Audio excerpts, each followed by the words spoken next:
Hello students, welcome. This is Vaishnavi Agrawal and we are studying Indian economy development. We are on the third chapter of Indian economy development, liberalization, privatization and globalization. This is the chapter of economic reforms 1991 and this is your fourth part of the chapter. Previous parts में हमने separately देखा कि liberalization क्या होता है और privatization क्या होता है. इस पार्ट में we will understand the very important concept globalisation. Globalisation क्या होता है? So let's get started. Okay, so before 1991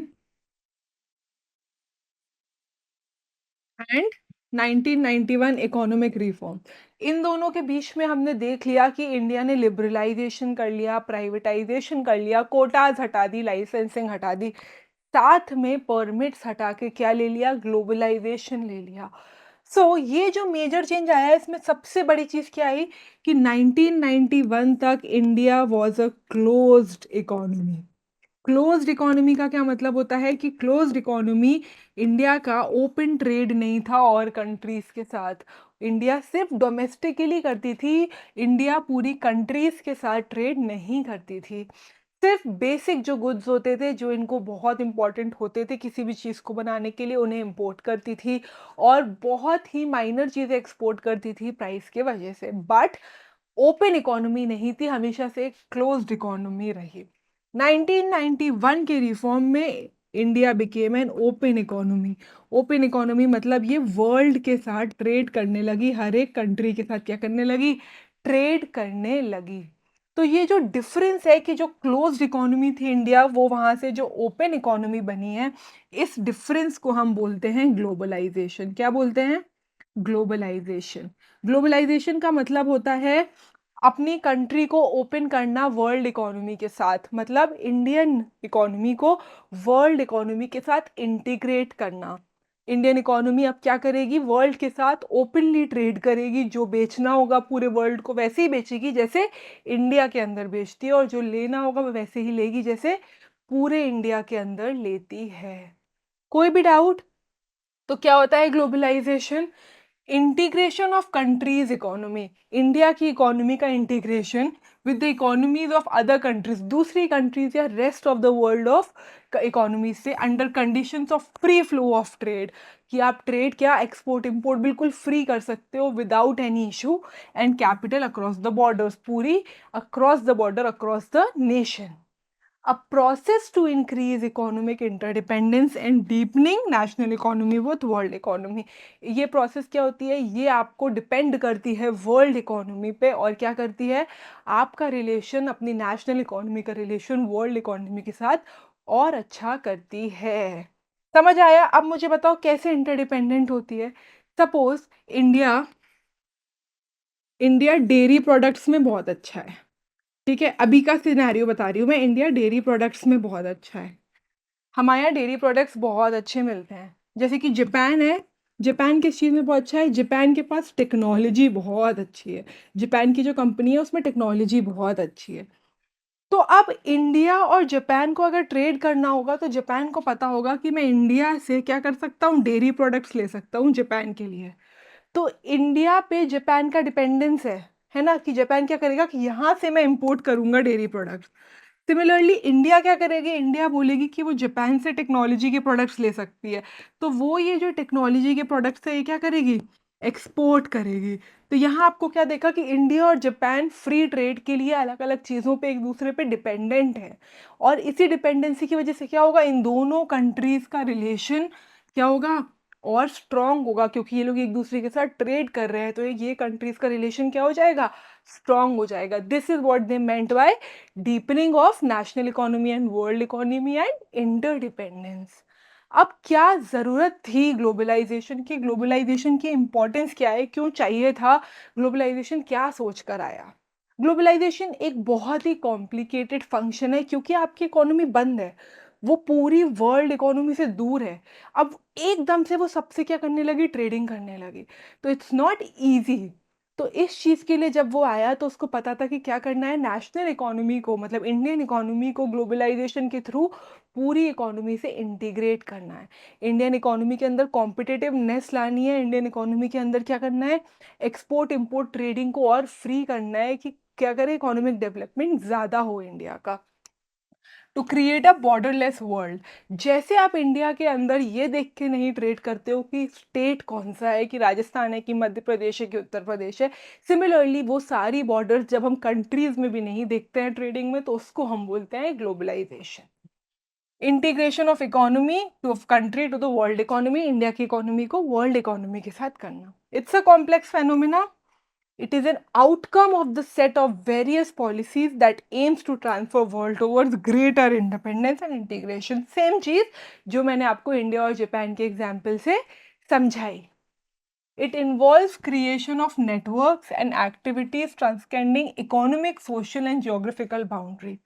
अब देखो यहाँ पे जो नेटवर्क्स बन रहे हैं उससे क्या हो रहा है, कोई ज्योग्राफी रोल प्ले नहीं कर रही है उसमें, उसके आपके इकोनॉमिक डिपेंडेंस बढ़ रही है, पॉलिटिकल रिलेशन अच्छे हो रहे हैं, आप लोग क्या कर रहे हो, आप लोग ज़्यादा क्लोज नेट वर्ल्ड बना रहे हो, एक वर्ल्ड को साथ में इंटीग्रेट कर रहे हो. It is turning the world into one whole creation of borderless world. मतलब यहाँ पे जब आप ट्रेड करते हो आप ये नहीं देखते हो कि ये इंडिया है, ये यूएस है, ये चाइना है, ये जापान है, हर कंट्री अलग है, लेकिन ये ट्रेडिंग क्या कर रही है, ग्लोबलाइजेशन इन सब को लिंक कर देता है. और ऐसा नहीं रहता है कि कोई भी चीज़, कोई भी कंट्री क्या हो, अलग अलग हो. कोई डाउट यहाँ तक, very very clear. Okay, next thing जो हमें देखनी है इसकी इंडियन इकोनॉमी में ग्लोबलाइजेशन से क्या डिफरेंसेस आए, क्या पॉलिसीज ग्लोबलाइजेशन के अंदर लाई गई. तो जब इंडिया में ग्लोबलाइजेशन आया ना, तो इंडिया को बहुत सारी चीज़ों पे काम करना था क्योंकि इंडिया बिल्कुल क्लोज्ड इकोनॉमी थी.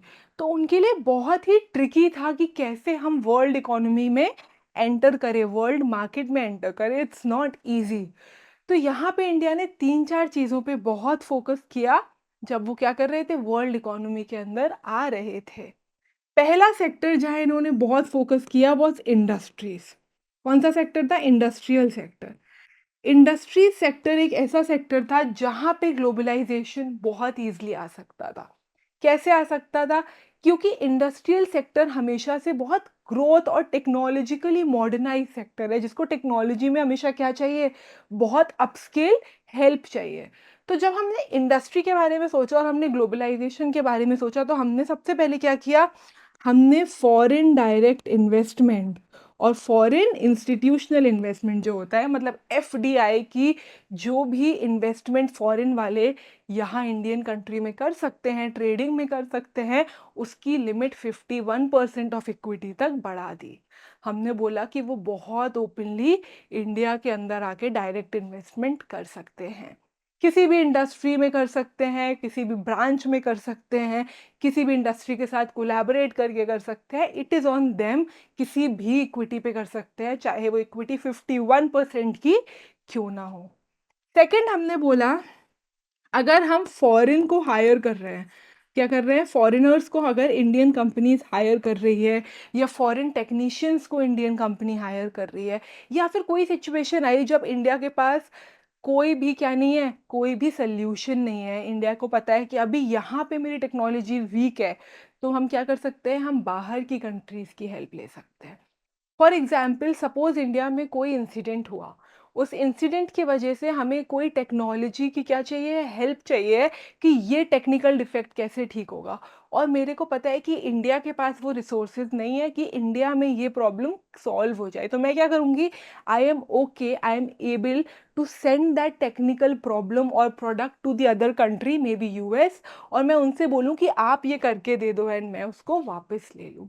तो यूएस के साथ या किसी भी और कंट्री के साथ ऐसे सारे रिलेशंस, पूरे इन्वेस्टमेंट क्या कर दिए हमने, ओपन कर दिए, और इंडस्ट्री को हमने बहुत ज़्यादा ओपन एरिया दे दिया ग्लोबलाइजेशन के नेम पे. कोई भी doubt, very easy. Second sector जहाँ पे ग्लोबलाइजेशन में हमने बहुत ध्यान दिया was our Indian rupee, INR. Indian rupee that is your foreign market पे हमने बहुत ध्यान दिया। हमने क्या बोला? हमने सबसे पहले इंडियन रुपी को डीवैल्यू कर दिया। 20% से क्या कर दिया? डीवैल्यू कर दिया। अब इंडियन रुपी को डीवैल्यू कर दिया मतलब इंडियन रुपी दूसरी कंट्रीज़ के लिए सस्ता हो गया। अब आप देखो, आप किसी वर्ल्ड इकोनॉमी में घुस रहे हो, आप उसमें थे नहीं, आप पहली बार जा रहे हो और आपने अपना पैसा सस्ता कर दिया, तो बाकी कंट्रीज़ क्या बोलेंगी कि यार इंडिया का पैसा तो सस्ता है, इंडिया से कोई भी सामान हम खरीदते हैं तो हमें सस्ता पड़ेगा, राइट? तो अगर हमने डीवैल्यू किया तो इससे क्या हुआ? इससे इंडिया का एक्सपोर्ट क्या होगा? बढ़ जाएगा। क्यों? क्योंकि बाकी कंट्रीज़ के लिए इंडिया का सामान क्या हो गया? सस्ता हो गया। अब इंडिया का पैसा सस्ता है तो बाहर का पैसा इंडियंस के लिए महँगा हुआ कि नहीं? तो इंडियंस के लिए खुद का सामान ज़्यादा सस्ता पड़ रहा है किसी और कंट्री से, क्योंकि और हर कंट्री की करेंसी इंडियन रुपी से महँगी है। तो इसकी वजह से क्या होगा? एक्सपोर्ट तो इंक्रीज़ होगा, इंडिया वाले इम्पोर्ट कम करेंगे। क्यों? क्योंकि उनके खुद की कंट्री में उनको ज़्यादा सस्ता माल मिल रहा है। कोई डाउट यहाँ तक? अब देखो, हमने डिवैल्यूएशन किया, उससे एक्सपोर्ट और इम्पोर्ट में पूरा फ़र्क पड़ा, मतलब हमारा जो फॉरेन रिज़र्व होगा, जो फॉरेन मार्केट हमें क्रिएट करना होगा, वहाँ इंडियन रुपी की वैल्यू क्या होगी? ज़्यादा होगी। सब लोग चाहेंगे कि उसके पास इंडियन करेंसी हो। क्यों? तो इंडियन रुपी की वैल्यू बढ़ेगी तो क्या होगा? हमारा फॉरेन रिज़र्व बेटर हो जाएगा। फॉरेन मार्केट में हमने अपने आप को ऐसे प्लेस किया कि हमने इंडिया की वैल्यू कम कर दी, तो क्या हो? हमारे पास से सामान ज़्यादा जाए, हम बाहर से सामान ज़्यादा लें। ये सबसे अच्छा मूव था किसी भी वर्ल्ड इकोनॉमी में मार्केट में आने के लिए, ट्रेडिंग के लिए। इसके साथ एक और चीज़ जो हमने इंडियन रुपी में की वो क्या थी? इसके साथ हमने जो एक चीज़ और इंडियन रुपी में थी, वो क्या किया हमने? हमने इंडियन रुपी को पार्शियली कन्वर्टेबल भी किया और फुल्ली कन्वर्टेबल भी किया। क्या किया? पार्शियली कन्वर्टेबल भी किया और फुल्ली कन्वर्टेबल भी किया। पार्शियली कन्वर्टेबल 2002 बजट में किया गया और फुल्ली कन्वर्टेबल 2003 और 4 के बजट में कर दिया गया। अब बताओ, इंडियन रुपी को पार्शियली कन्वर्टेबल करना और फुल्ली कन्वर्टेबल करने का मतलब क्या हुआ? इंडियन रुपी को पार्शियली कन्वर्टेबल करने का मतलब ये हुआ कि अगर मेरे को किसी कंट्री के साथ या किसी कंट्री को इंडिया के साथ कोई भी गुड्स और सर्विसेज का ट्रेड करना है, कोई भी गुड्स और सर्विसेज का ट्रेड करना है, तो क्या हो सकता है? तो इंडियन रुपी को वो यूएसडी में चेंज कर सकता है और यूएस डॉलर्स को इंडियन रुपी में चेंज कर सकता है। कोई डाउट? समझ आया? देखो, पार्शियली कन्वर्टेबल का मतलब होता है कि अगर आपको गुड्स में और सर्विसेज में चेंज करना है, किसमें? गुड्स और सर्विसेज में आपको ट्रेडिंग करनी है, तो क्या कर सकती है? सपोज यूएस और इंडिया को करनी है तो आईएनआर को यूएसडी में चेंज कर सकते हैं और यूएसडी को आईएनआर में। दोनों की करेंसीज में हम ट्रेडिंग कर सकते हैं, गुड्स और सर्विसेज की। इसका मतलब हुआ कि इंडियन रुपी को आप कन्वर्ट कर सकते हो। फुल्ली कन्वर्टेबल में गुड्स और सर्विसेज के साथ साथ अगर किसी यूएस कंपनी को इंडिया में इन्वेस्ट करना है, तो उस इन्वेस्टमेंट के लिए भी इंडियन रुपी को यूज़ किया जा सकता है।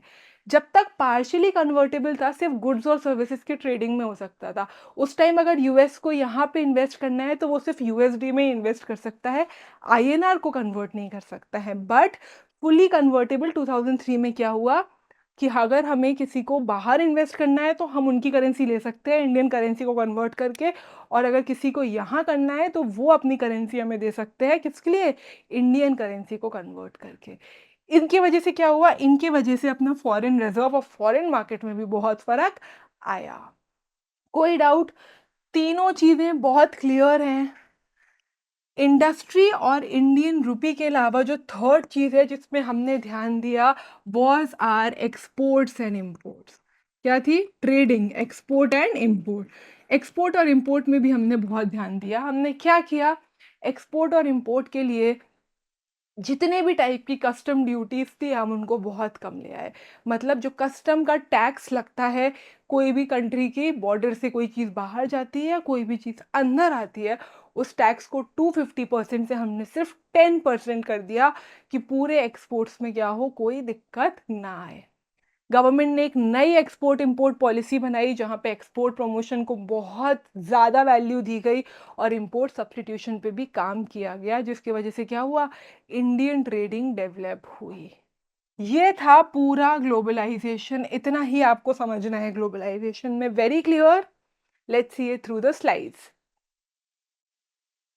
Changes made by globalization on Indian economy क्या हुआ? The new economic policy prepared a specified list of high technology and high investment priorities industry, जिसमें ज़्यादा इंडस्ट्री में इन्वेस्ट हो सकता है और जिसमें टेक एडवांसमेंट बहुत हो सकता है, which automatic permission will be available for foreign direct investment. ऐसी चीज़ों के लिए FDI को direct without any permission FDI हो सकता है, कितने परसेंट का? 51% ऑफ इक्विटी पे भी हो सकता है। Automatic permission is provided in high priority industries to sum up to 1 crore.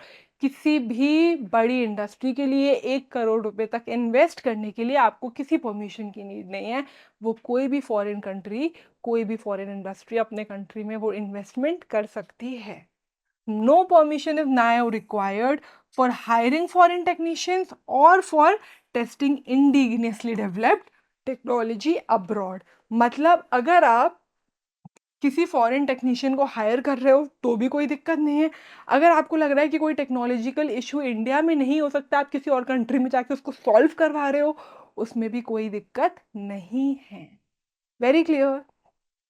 Rupee was devalued in July 1991 by nearly 20% of stimulated export. Rupee को बहुत ज़्यादा डीवैल्यू कर दिया। क्यों किया? It raise the influx of foreign capital, जिससे foreign capital हमारे लिए महंगा हो गया। In the Union Budget 1992 and 1993, Indian rupee was made partially convertible.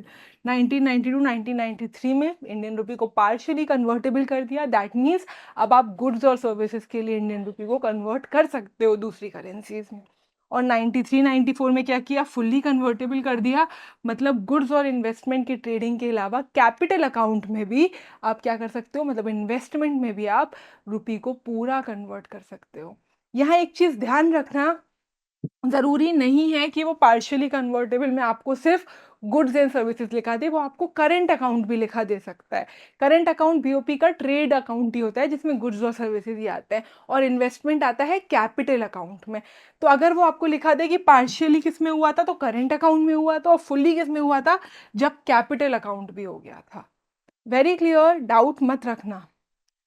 Next चीज जिसमें हमने किया वो क्या था? Export import policy. A new 5 year export import policy came 1992 से 1997 में एक नई एक्सपोर्ट इंपोर्ट पॉलिसी आई। It removed all restrictions and controls on external trade and allowed market forces to play a greater role of export import. जितने type के export और import में problems थी और रिस्ट्रिक्शंस थे, कंट्रोल्स थे, वो सब हटा दिए गए कि आप लोगों को जैसे ट्रेड करना है आप लोग करो। Okay, to play a greater role. The peak rate of custom duty has been reduced from 250% to only 10%. Budget में कस्टम ड्यूटी को 2007-8 में क्या किया? सिर्फ 10% रहने दिया, बाकी पूरी कस्टम ड्यूटी रिमूव कर दी गई। Very clear? कोई भी डाउट इसमें? ओके, नेक्स्ट चीज जो हमें पढ़नी है और बहुत इंपॉर्टेंट है इज आउटसोर्सिंग। आउटसोर्सिंग भी ग्लोबलाइजेशन का एक बहुत इंपॉर्टेंट पार्ट है। ग्लोबलाइजेशन में ही इंट्रोडक्शन हुआ आउटसोर्सिंग का। आउटसोर्सिंग का मतलब क्या होता है? मैं इंडियन कंपनी हूँ, मेरे को कोई काम करवाना है जो मुझे पता है फुली इफेक्टिवली इंडियन कंपनी से अच्छा कोई यूएस बेस्ड कंपनी कर सकती है, तो मैंने वो काम इंडियन के कस्टमर से लिया, मैंने वो काम आउटसोर्स कर दिया। किसको? यूएस कंपनी को। यूएस कंपनी ने वो काम किया और मुझे दे दिया इंडियन कंपनी को। इंडियन कंपनी ने क्या किया? कंज्यूमर से पैसे लिए, अपना कमीशन रखा और बाकी मनी यूएस में भेज दिया। तो मैंने क्या किया? एज एन इंडियन कंपनी मैंने फॉरेन कंपनी में अपना काम आउटसोर्स किया। कोई doubt? In outsourcing, a company hires regular service from external sources. बाहर के sources से हम hire करते हैं, mostly from other countries, दूसरी countries से, which was previously provided internally within the country, जो पहले country के अंदर ही हो रहा था, like communication services, customer services, computer services, legal advices, advertisement, security services, each provided by respective department of the companies. अपनी अपनी कंट्रीज के अलावा अपनी अपनी कंपनीज के साथ ऐसा फ्रीलांसिंग करना, इसको हम क्या बोलते हैं? आउटसोर्सिंग बोलते हैं। कोई डाउट, यही है ग्लोबलाइजेशन। अब हम देखेंगे इसके पॉजिटिव्स क्या थे और इसके नेगेटिव्स क्या थे। ग्लोबलाइजेशन में बहुत सारे पॉजिटिव थे। ग्लोबल इकोनॉमी और नेशनल इकोनॉमी इंटीग्रेट हो गई, वर्ल्ड बिल्कुल बॉर्डरलेस बन गया। क्या हुआ, ज़्यादा अच्छी टेक्नोलॉजी होने लगी, ज़्यादा अच्छा कंपटीशन आ गया, ज़्यादा अच्छा एक इन्वायरमेंट हो गया ट्रेड के लिए। तो क्या था, greater access to global market, global market में ज़्यादा अच्छा एक्सेस हुआ, टेक्नोलॉजी एडवांस हो गई, better future prospects. Of course क्यों, क्योंकि हमारे पास कॉम्पिटिटिवनेस भी बढ़ गई, टेक्नोलॉजी भी बढ़ गई, रिसोर्सेज भी बढ़ गए। For development countries it became important place of international arena, international area में हर कंट्री के लिए बहुत अच्छा एक डेवलपमेंट एरिया बन गया। गेन्स फ्रॉम शेयरिंग आइडियाज़, क्योंकि आप अपने अपने अलग अलग कंट्रीज़ के साथ हो तो आपको उनके आइडियाज़, टेक्नोलॉजी, स्किल, सब चीज़ों से बहुत फ़ायदा होता है। अगर हम जापान की कोई टेक्नोलॉजी यूज़ करके इंडिया में कोई प्रोडक्शन कर रहे हैं या इंडिया में कोई चीज़ ला रहे हैं, तो एट द एंड इंडिया भी उस स्किल से, उस टेक्नोलॉजी से क्या हो रही है, डेवलप हो रही है। अगर इंडियन का कोई स्किल है या कोई चीज़ है जो किसी और कंट्री के लिए हेल्प कर रही है, तो वो कंट्री अपने यहाँ जब उस चीज़ को लाएगी तो इंडिया की स्किल से क्या होगी, वो कंट्री भी और डेवलप होगी। ये थोड़े पॉजिटिव्स थे ग्लोबलाइजेशन के, बट जहाँ नेगेटिव्स भी थे तो नेगेटिव्स डेफिनेटली थे। क्या नेगेटिव्स थे, सबसे मेजर नेगेटिव तो ये था कि globalization most of the time developed countries के लिए काम करता था। क्यों, क्योंकि वर्ल्ड ट्रेड करने के लिए आपको वैसी एफिशिएंसी रखनी पड़ती है, वैसी ट्रेड चाहिए होती है, और आप जिस तरीके से कंपटीशन में प्ले कर सकते हो वो डेवलप्ड कंट्रीज़ के लिए बहुत ईजी होता है। Global economy full profit economy होती है, सोशल वेलफेयर को यहाँ पे बिल्कुल भी इम्पोर्टेंस नहीं दी जाती है। Okay, so the benefit of globalization occur more to developed countries. Developed countries के लिए ज़्यादा benefit था, as they can expand their markets in other countries. क्यों, क्योंकि वो बहुत easily market expansion कर सकते हैं other countries में। It compromises the social welfare. Social welfare जो था वो क्या होता है, बहुत ज़्यादा कॉम्प्रोमाइज़ होता है, क्योंकि ये फुल प्रॉफिट इकोनॉमी हो जाती है। Market driven globalization increases economic disparities among nations and people. Market से जब ग्लोबल इकोनॉमी में जब ग्लोबल मार्केट्स चलते हैं तो उससे बहुत सारे प्रॉब्लम्स आ सकते हैं, नेशंस के बीच में बहुत सारी डिस्पैरिटीज हो सकती है, रीजनल इम्बैलेंस आ सकता है। ये मेजर मेजर इश्यूज थे ग्लोबलाइजेशन। वेरी क्लियर, जल्दी से रिवाइज करते हैं क्या देखा आज हमने पढ़ा कि ग्लोबलाइजेशन क्या होता है। ग्लोबलाइजेशन एक इकोनॉमिक रिफॉर्म है 1991 का, जब इंडियन इकोनॉमी क्लोज्ड इकोनॉमी से ओपन इकोनॉमी बन गई थी। यहाँ पे इंडियन इकोनॉमी क्या की थी, वर्ल्ड इकोनॉमी के साथ इंटीग्रेट हो गई थी और अब बॉर्डरलेस ट्रेड करने लगी थी। ग्लोबलाइजेशन में हमने इंडस्ट्रियल चेंजेस किए, मनी इंडियन रुपी चेंजेस किए, and export import policy changes किए। इंडस्ट्री चेंजेस में हमने फॉरेन डायरेक्ट इन्वेस्टमेंट को 51% ऑफ इक्विटी से नो परमिशन अलाउड में क्या किया, एंटर होने दिया। अब हम पूरी टेक्नीशियंस, टेक्नोलॉजी या बाहर के लोगों को हायर करके ये काम कर सकते थे without any permission. Indian rupee को हमने डीवैल्यू कर दिया, जिससे हमारा फॉरेन रिजर्व बढ़ा, एक्सपोर्ट बढ़ा, इंपोर्ट कम हुआ। और साथ में हमने नई एक्सपोर्ट इंपोर्ट पॉलिसी निकाली, पार्शियली कन्वर्ट किया पहले मनी को, उसके बाद फुल्ली कन्वर्ट भी किया, और एक्सपोर्ट इंपोर्ट पॉलिसी में हर तरीके का ट्रेड रिस्ट्रिक्शन हटा दिया, कस्टम ड्यूटी सिर्फ 10% कर दी। इसी के साथ साथ हमने आउटसोर्सिंग भी शुरू कर दी कि हम अपना काम क्या कर सकते हैं, दूसरी कंट्रीज से करवा सकते हैं। इसके साथ ग्लोबलाइजेशन के बहुत सारे पॉजिटिव्स थे, क्योंकि एक कॉम्पिटिटिवनेस आई, हमारा एक ग्लोबल इकोनॉमी में नेम बना, हम ज़्यादा मनी अर्न करने लगे, हमारे यहाँ नई टेक्नोलॉजीज आ गई, नया टेक्निकल एडवांसमेंट हो गया। बट ड्रॉबैक्स भी थे, क्योंकि social welfare was not the point, social welfare काफ़ी हद तक कम हो गया। डेवलप्ड कंट्रीज के लिए यहाँ पे ज़्यादा स्कोप था as compare to under developed countries. Very clear. Let's move to the assessments and revise that all we have covered. First question: which of the following elements of new economic policy signifies India becoming an open economy? Open economy किसके through बनी? Globalization के through बनी. The answer would be A, globalization, not privatization, not liberalization, not none of the above. Answer would be A, globalization. Next question, question number second. Which of the following changes was not made under globalization? इनमें से कौन सा change नहीं हुआ था globalization? Indian market integrated with global economy, world market और Indian market integrate हो गया था, सही है, ये तो हुआ था, तो ये नहीं होगा। Indian rupee became partially convertible. क्या होता है पार्शियली कन्वर्टेबल? पार्शियली कन्वर्टेबल का मतलब है कि करंट अकाउंट में या गुड्स एंड सर्विसेज की ट्रेडिंग में इंडियन रुपी को कन्वर्ट कर सकते थे। हुआ था ना ये? यस, 1992-1993 में हुआ था और 93-94 के बजट में फुल्ली कन्वर्टेबल कर दिया। मतलब आप कैपिटल अकाउंट और इन्वेस्टमेंट में भी इंडियन रुपी को कन्वर्ट कर सकते हो। तो ये भी नहीं होगा। New export import policy was introduced by the government. Yes, 1991 में एक न्यू पॉलिसी को किया गया था। तो ये भी नहीं होगा। टैक्स रिफॉर्म्स वर अडॉप्टेड। टैक्स रिफॉर्म्स किस में हुए थे? टैक्स रिफॉर्म्स प्राइवेटाइजेशन और लिबरलाइजेशन के पार्ट थे। ग्लोबलाइजेशन में उसका कोई रोल नहीं था। बेसिकली टैक्स रिफॉर्म प्राइवेटाइजेशन में किए गए थे। तो answer would be D, tax reforms were not a part of globalisation.